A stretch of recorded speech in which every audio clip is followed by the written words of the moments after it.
नमस्ते दोस्तों। आज की कहानी का नाम है बहू की घर वापसी।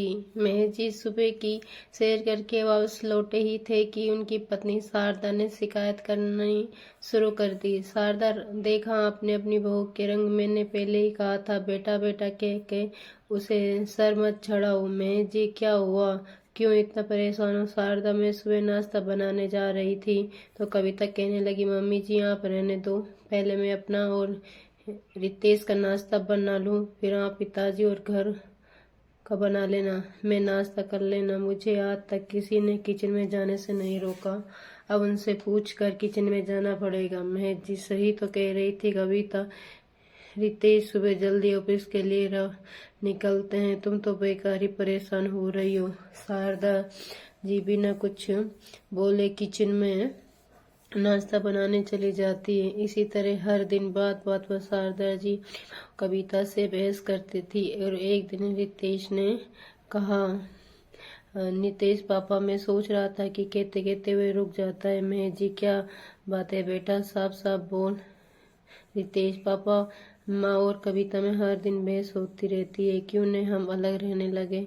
तभी वहाँ शारदा जी आ जाती है। शारदा जी, हाँ तो महारानी ने पट्टी पढ़ा दी।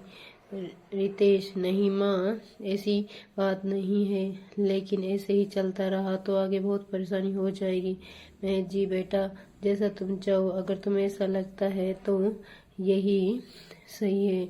हम चाहते हैं कि सब खुशी खुशी रहें। ये सुनकर शारदा जी रोने लगी। शारदा जी, एक ही बेटा है हमारा और आप उससे भी अलग रहने की बात कह रहे हो। मैं जी, जाने दो उसे, हम किसी को बांध कर नहीं रख सकते। अगले दिन कविता और रितेश अलग घर में रहने चले जाते हैं। इसी तरह कुछ दिन बीत जाते हैं। दोनों कभी कभी मिलने आते हैं। एक दिन रात को 1 बजे रितेश का फोन रिंग होता है। दूसरी तरफ महेश जी के थे। महेश जी उसे बताते हैं कि उसकी माँ को सीने में दर्द था, वे हॉस्पिटल लाए हैं, उन्हें माइनस हार्ट अटैक आया है। रितेश और कविता तुरंत हॉस्पिटल पहुंच जाते हैं। डॉक्टर शारदा जी को 1 सप्ताह तक हॉस्पिटल रहने की सलाह देता है।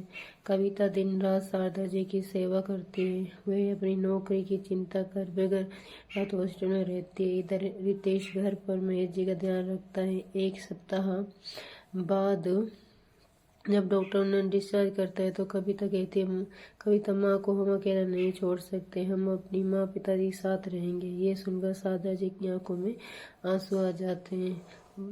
वे बहू को पहली बार कहते, शारदा जी बेटी मुझे माफ़ कर दो। कविता, अम्मा जी आपकी बेटी होती तो क्या आप उससे माफ़ी मांगती? आज से आप कितना भी डांटे, मैं आपको छोड़ कर नहीं जाऊंगी। एक पल आपको खोने के ख्याल से मैं सिर उठी। उसके बाद चारों तरफ अपने घर के लिए निकल पड़े। अब बहू बेटी बन गई, इसलिए शारदा कविता से कभी अनबन नहीं हुई।